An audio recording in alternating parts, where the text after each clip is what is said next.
There is a cave in Illinois sealed shut to hold back the next pandemic. A plague already spreading in the dark inside it that nobody has found a way to stop. They didn't lock that door to keep us out. They locked it to keep it in. All across America, there are grottos, hollows in the rock older than any road, gated, filled with concrete, erased from the maps. Some sealed the week a search party came back, one person short. One has a man inside it right now who is never coming out. 12 forgotten grottos no one is allowed to enter. Some of this is on the record. Some is only what the locals will tell you, and I'll always tell you which. Let's start the countdown. Number 12, Illinois Caverns. Illinois Caverns runs for miles beneath the town of Waterloo, one of the most important cave systems in the entire state. It isn't just a tourist curiosity. Down in that dark live at least 10 globally rare species, creatures so specialized to the blackness that they exist nowhere else on the planet, pale and eyeless things that have never needed light and never will. For generations, the cave was open to anyone with a flashlight and some nerve. And then the plague arrived. They call it white nose. It came up out of the dark, and it spread cave to cave across this country like nothing anyone had ever recorded. A fungus that waits for the bats to drop into hibernation and then wakes them over and over, burning through the fat they need to survive the winter until they simply starve in their sleep. It has killed them by the millions. Whole colonies that hummed with life one winter, gone silent the next. The cave floors carpeted with the small dead. Caves that took 10,000 years to fill, emptied in a handful of seasons. And here is the detail that should put a cold finger on the back of your neck. Nobody knows for certain how far the spores travel on a human boot. The fungus moves on its own through the bats. But the leading fear, the one that closed the doors, is that we are carrying it too. Caver to caver, cave to cave, state to state. On our boots, our ropes, the knees of our coveralls. The plague may have learned to wear us. So the state didn't just close Illinois Caverns. They quarantined it, sealed the door, posted the warnings, and shut an entire living world away from the light to hold a line against a death that may already be inside the walls. The geologist who knew that cave better than anyone said it as plainly as a man can. This was likely the last clean year it would ever have. They didn't lock that door hoping to win. They locked it knowing they were probably already too late, and doing it anyway, because the alternative was to do nothing and watch. Stand at that gate in Waterloo today, cold air pouring out, silence behind it, and a sealed door with something on the other side that we started, that we may be spreading, and that nobody on Earth has figured out how to stop. That is number 11. And believe me, it only gets stranger from here. Number 11. The Devil's Icebox, Missouri. In the Missouri Karst there are grottos that exhale, cold air pouring out of a slot in the bedrock on the hottest day of summer, a draft from somewhere deep enough that the season never reaches it. Early settlers in this country would feel that breath coming off the ground and give the place names that told you exactly how it sat with them. One of them they called the Devil's Icebox, a black mouth in the earth that breathes winter at you in July. It's a swallet, a place where a whole creek hits a hole in the rock and simply vanishes underground, swallowed into a flooded passage too tight and too dark to follow. The water goes in clean and cold. It surfaces again somewhere far away, in a spring that nobody can cleanly connect back to its source, no matter how much dye they pour in or how long they wait. And in between is a stretch of drowned cave that no one maps, because the only way to map it is to go in after the water, and the people who try that are exactly the people who don't come back to draw the map. Here's the documented part. The part I'll state flat. The hydrology is real. Caves like this genuinely swallow streams whole and route them through passages that have killed experienced cavers and divers who thought they understood the water. Closures on systems like this are real, and they're written in the language of safety and conservation. Here's the part they tell at the edge of it, the part that isn't on any sign, that the cold breath isn't the cave cooling itself, that it's the cave breathing out, slow, steady, alive. The old families in karst country will tell you they grew up with a single rule about these places, and it was never written down because it never needed to be. You do not climb into the hole where the water goes. Not on a dare, not for a lost dog, not for anything, because the water knows the way out of the dark, and you don't. Stand at the lip of a swallet during a hard spring rain, watch an entire river fold itself into a slot in the ground and roar away beneath your feet, and you will not need anyone to explain that rule to you twice. Number 10. Bottomless Lakes, New Mexico. Some grottos are closed because of what lives in them.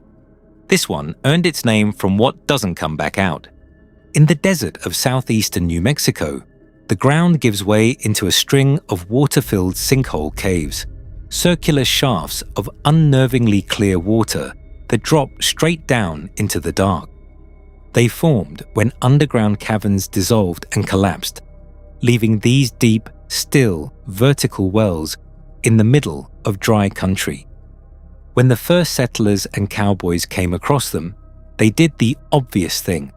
They tied their longest ropes together, weighted the end, and dropped it in to find the bottom. The rope ran out, so they tied on more. It ran out again. And eventually they gave the place the only name that fit what they'd found, or rather, what they couldn't. Bottomless. Now, the honest correction, because I promised you I'd give it, they aren't truly bottomless. They have measured flaws. But the legend stuck because the truth wasn't far behind it. These are some of the most treacherous water caves in the region. Cold, deep, the walls falling away into flooded side passages that have drowned divers who were certain they knew the way. Sections of this place are closed to the public. Some are closed to divers, and the ones that are sealed off because people went down into that clear water and the water simply kept them. But the depth isn't even the eerie part. The eerie part is the clarity. You can stand at the rim of one of these and look straight down through water, so transparent it feels like you could reach in and touch the rocks. Except there are no rocks to touch. Just blue going slowly darker and darker, fading down into a black that your eye keeps trying to find the end of and can't. The surface is glass still, mirror flat, and every instinct you have is screaming that the stillness is a lie about what's underneath it. The locals have a quieter version of the story than the one on the state park brochure. They'll tell you the water doesn't give people back, that what goes down into the clear dark stays down, and that the calm face of it is exactly the thing you should be afraid of. Make of that what you will. I'm flagging it as story, not fact. But the closures are real, the drownings are real, and the feeling at the edge of that impossibly clear water is something no brochure has ever managed to talk anyone out of. Number 9. Hellhole, West Virginia. The name is not a warning somebody invented for a video. That is what is printed on the map. In the mountains of West Virginia, there is a pit called Hellhole, a vertical shaft that opens in the forest floor and drops more than 150 feet, straight down, before the cave system even properly begins. You do not walk into Hellhole. There is no walking into it. You are lowered, on rope, over the lip and into a dark that swallows the daylight above you within seconds. The green circle of the world shrinking to a coin, and then to nothing. And at the bottom of that drop is one of the largest bat colonies in the eastern United States. hundreds of thousands of them, more, packed into the black in numbers the mind refuses to hold. It is closed, not politely closed, hard closed, with real teeth behind it. Across this whole region, the Forest Service shut its caves and put the law behind the closure. Entering them can cost you fines, and it can cost you jail. The official reason is the plague from number 11. Hellhole is one of the last great strongholds the fungus hasn't finished, one of the places where the bats still hang in their countless thousands, and the closure exists to keep human boots and human spores off the one floor where the colony still survives. That part is documented. That part is real. But sit with what that closure actually is for a moment. A hole in the ground called Hellhole. 150 feet of nothing before you even reach the cave. More living things in the dark at the bottom than you will see in the rest of your life combined. And the government has decided it would genuinely rather put you in a cell than let you stand at the edge of it. The cavers who have been to the bottom, back when you still could, describe the moment the whole colony moves at once. A sound that builds and then comes up the shaft at you out of the black, leathery, vast, rising. They don't have a good word for it. Most of them will tell you the same thing if you ask. They went down into Hellhole exactly once, and once was enough. Number 8. Monument Canyon, Grand Canyon, Arizona. This one was hidden so well that, for generations, the only lock on the door was that almost nobody knew the door was there. Deep in the Grand Canyon, off one of its busiest roads, a narrow tributary called Monument Canyon cuts back into the rock.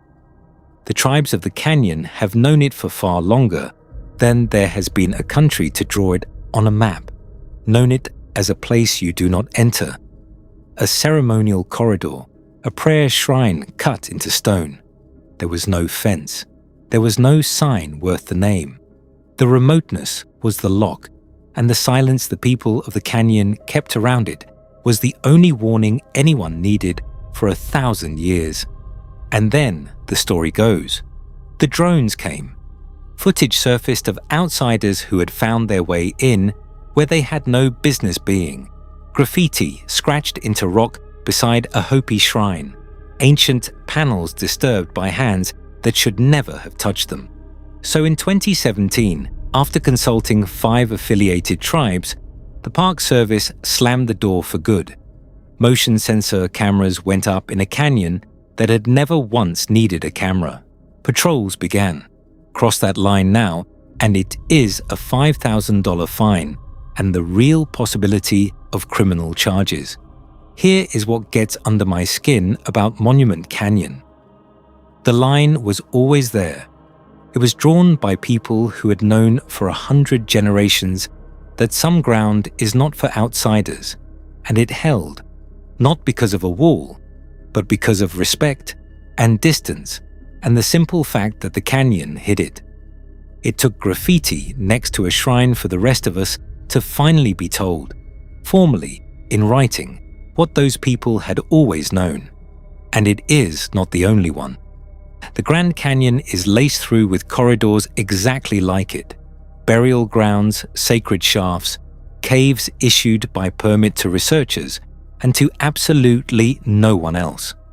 5 million people a year stream past the overlooks, snapping photos, and threaded invisibly through the rock beneath and around them are doorways the public will never legally stand in front of.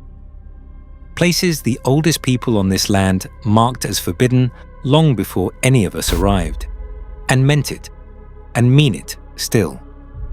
Number 7. Cave Rock, Lake Tahoe, Nevada.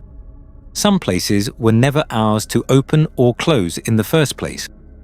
On the southeastern shore of Lake Tahoe stands a formation the Washoe people call by a name that simply means the lake, because the site is that fundamental to who they are, not a landmark near the lake. The lake itself, in a sense, made stone. To the Washoe, Cave Rock is one of the linchpins of the entire cosmology of the tribe.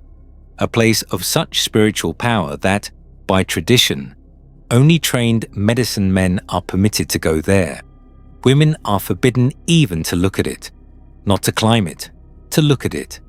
For years, rock climbers treated it as a jungle gym, bolting routes into the face of it, hanging from it, turning a sacred place into a weekend sport.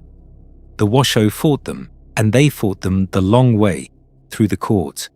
And in 2007, a federal appeals court upheld a ban on climbing Cave Rock, a real ruling on the public record and a rare and genuine victory for the protection of a sacred site in this country. And here is the honest crack running through that victory, because telling you the crack is the whole deal between us. The court did not rule for the tribe's beliefs. It protected the rock as a historic place, a matter of heritage status, not of faith. The Washoe will tell you those are not the same thing at all, that they are still locked out in a quieter and more permanent way from ground that was always theirs, and that a win built on the wrong reasons is a fragile kind of win. So the forbidding here is not a gate that anyone built. It is a line that was drawn before any government on this continent existed, by people who hold that some places are simply not for sport, not for spectacle, and not for you. The law arrived centuries late and forbade the thing for reasons of its own, but the prohibition itself was already ancient, and it does not need the law's permission to be real. Number 6. The sealed mine caves of the desert southwest. Now the doors stop being gates. Now they pour concrete. All through the old mining country of the West, there are grottos that began their lives as natural caves and ended them as holes that men climbed into chasing ore. When the ore ran out, some were simply abandoned and left to rot in the dark.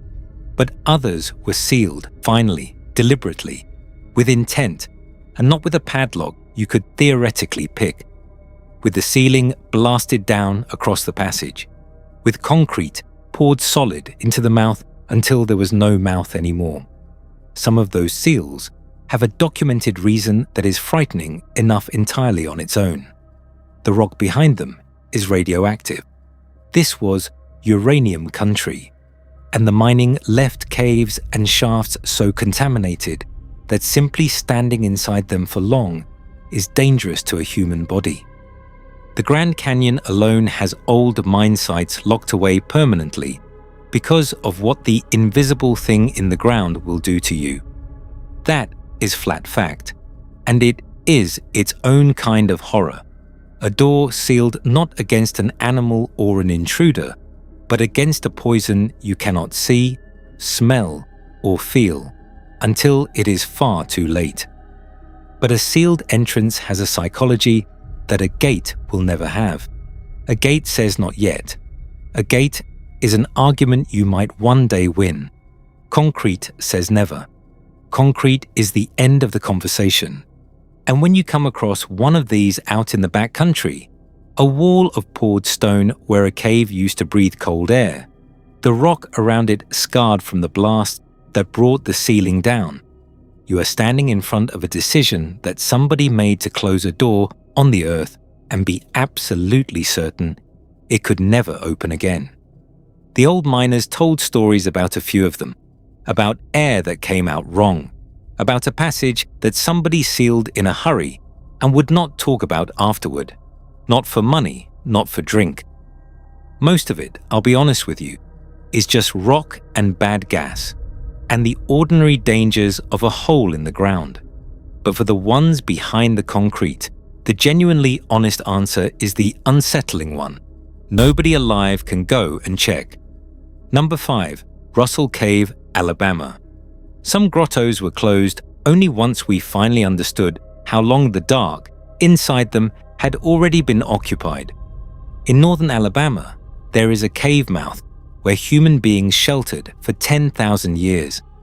Not visited, sheltered, lived, slept, cooked, raised children, buried their dead in an unbroken record going back nearly to the end of the last ice age. Russell Cave holds one of the longest continuous archaeological records of human presence anywhere on the continent, layer upon layer upon layer of it, pressed down into the cave floor, 100 centuries of people stacked in the dirt. Think about that number until it stops being a number. Before Rome, before the pyramids, before writing, people were already living and dying in that mouth in the rock. It is protected now as a national monument, and the deepest reaches of it are off limits, gated, permit only, closed to the public, who come to stand at the entrance and peer in. The stated reasons are preservation of the archaeological record and protection of the bats that roost in the deeper dark. Both are real, and both are good reasons. But there is a particular weight to a hole in the ground that human beings never stopped using for 10,000 years, and then, suddenly, in our own lifetime, were locked out of. Every single generation before us could walk into that dark. We are the ones who put up the gate, and the people who lived in that mouth across those 100 centuries left their dead in the deeper passages, in the black beyond the daylight, where the gate now stands. The old families in that part of Alabama have a rule they pass down that you will not find in any park brochure. You do not disturb the back of a cave that has been a tomb for longer than there has been writing to record it. The monument calls the closure preservation. The locals call it leaving the dead alone. The honest thing is that both of those are true at once, and standing at that gate, you can feel both of them looking back at you out of the dark. Number 4. The Cave of Death. Why Mountain, Utah. The closures so far took years. Some took centuries. This one took a single morning. On the bench above Provo, Utah, there was an obscure cave, possibly an old mine. The records aren't even certain, with a flooded tunnel running back into the black. In 2005, 4 young people, none of them trained divers, tried to swim that passage in water over their heads, holding their breath, feeling along the unseen ceiling in the dark for the air pocket that meant the way out. 4 of them went into the water. None of them found it. When the rescuers came, they pumped oxygen into the cave and pumped the water down. And as the level dropped, they found the bodies in a 6-inch gap between the flood and the rock. The last airspace any of them had been reaching for. All 4 had drowned. That is on the public record, names and all. And out of plain respect, I am going to leave those names with the families they belong to. The city sealed the so-called Cave of Death almost before the families had even been told. It sat on public land, and after that morning, no one was ever going to leave it open again. The door was shut, and it stayed shut. And here is the thread that pulls this entire list tight. That drowning those 4 young people in the dark is part of the reason a different Utah cave was watched so carefully in the years that followed. Every precaution, every safeguard a reasonable person could think to put in place. And it still was not enough. Because the worst closure in this entire country was not triggered by a plague, and not by an ancient law, and not even by 4 young people drowning in a flooded tunnel. It was triggered by one man, and what happened to him, slowly, on live television over the course of a single November night, is the reason number 1 exists at all. Number 3, the unmapped cast chambers. Before we get to the man, the grotto I promised you at the very start, the one a government erased from its own maps. Across cast country, the agencies whose entire job is to map and measure the earth keep meticulous records of caves, every entrance, every depth, every passage, every rare thing that lives inside. It is painstaking work, and they are good at it. And in certain specific cases, those same agencies made a deliberate, considered decision to leave particular caves off the public version of the map. Coordinates withheld, entrances unlisted, locations redacted from the documents the rest of us are allowed to see. On the map everyone can read, the cave does not exist. The documented reason is conservation, and it is a sound one.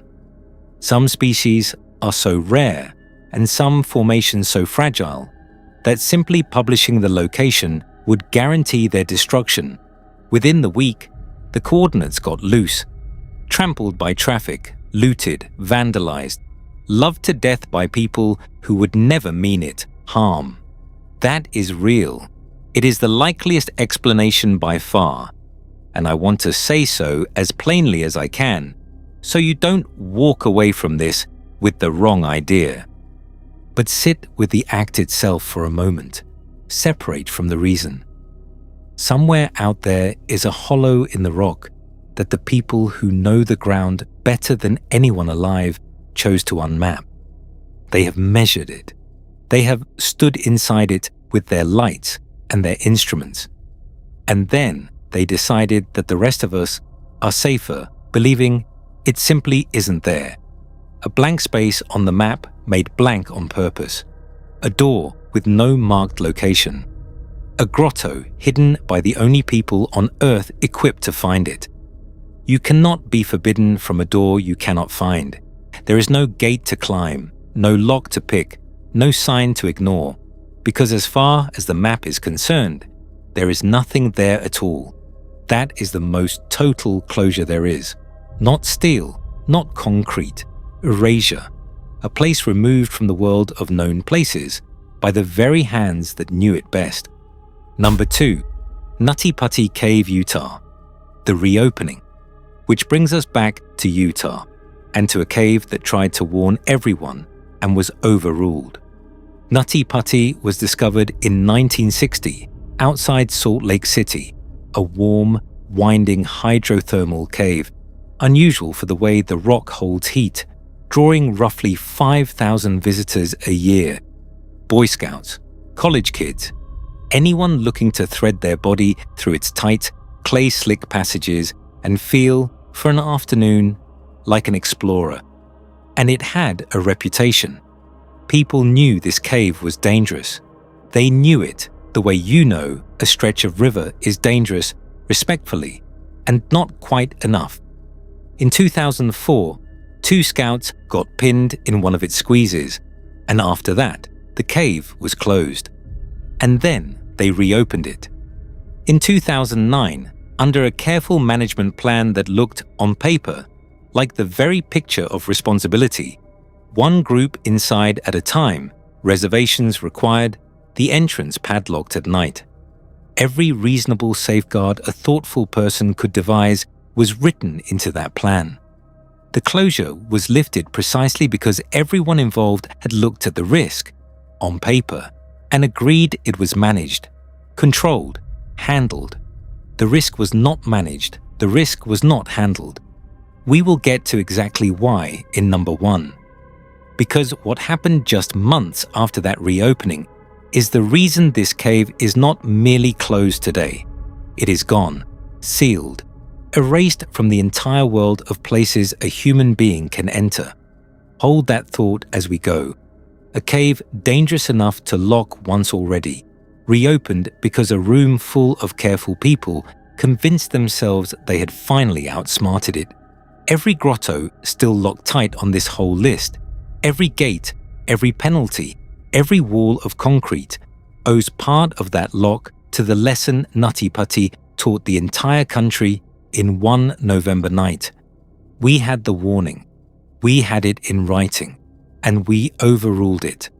Number 1, Nutty Putty Cave, Utah, The Grave, November 2009. John Edward Jones, 26 years old, a father, a medical student with his whole life still ahead of him, went into Nutty Putty with his brother and a group of friends. He was hunting for a famously tight passage called the Birth Canal, a squeeze the regulars knew and bragged about. In the dark, in a section of the cave that had never been properly mapped, He crawled into a fissure he believed was the way through. It was not. And he went into it the one way every caver alive is trained never to enter a tight squeeze, head first, and angled downward. He pushed forward into a gap roughly 10 inches by 18, 400 feet inside the earth, and he wedged, upside down, stuck fast, with the whole weight of his own body pressing him deeper into a slot of rock he could not back out of. What followed was 27 hours, much of it broadcast live on the news, while the country watched and prayed. 137 volunteers came. They rigged a sophisticated rope and pulley system in the impossible space, and at one point they very nearly had him, lifting him back toward the light when the system failed under the strain and dropped him back down into the hole. Inverted that long, with the blood pooling in his head and his heart laboring against gravity, it was never built to fight. His body simply gave out. John Jones died in the dark, upside down, in a position no rescuer on Earth could reach in time. And then came the decision that puts this cave at the very top of the list. They could not recover his body. It was wedged too deep, too tight, in a passage too dangerous to ask another living person to enter. So his family and the landowner came to an agreement, the only one left to make. Nutty Putty would become his grave. Crews used explosives to bring the ceiling down near where he lay, and then they filled every entrance with concrete, sealing the entire cave system permanently, finally completely shut, with John Edward Jones still inside it. Today there is a plaque. There is a slab of poured concrete where a cave mouth used to breathe cold air into the Utah morning. Some cavers fought the ceiling, petitioned against it, mourned the loss of the cave itself. They lost, and the law now calls that hole in the ground exactly what it has become. Not a cave anymore. A tomb, a grave with a man in it who is never ever coming out. That is where we started, in the very first breath of this video. A man under concrete who will stay there until the rock itself wears away. And it is the truest answer to the question this entire countdown has been circling from the beginning. Why are these places forbidden? Sometimes it is a plague we cannot stop. Sometimes a line older than the country itself. Sometimes water so clear and so deep that it simply does not give people back. And sometimes it is because the earth reached up, took someone, refused to return him, and we were left with no choice but to close the door, pour it full, and leave it closed forever. A few that didn't make the count, but earned a breath before we go. There are caves across the northeast, and the south sealed under the same plague as number 11, dozens of them, gated all at once in a single sweeping closure, an entire region of the underground locked shut in the span of a couple of years. There are lava tubes in the Pacific Northwest closed seasonally for bats, where the gates come down and the dark goes quiet. There is more than one flooded quarry grotto in this country that swallowed a swimmer on a summer afternoon and was fenced off by the following weekend, the chain link still standing decades later. And there are caves on private land in the hills, whose owners have simply welded the gates shut and stopped answering the question of why. Places that don't appear on any official closure list because no agency was ever involved. Just a family, a welder, and a decision nobody wants to explain. So tell me two things in the comments. Which of these would you not go near if the gates swung open tomorrow? And which forgotten place did I miss?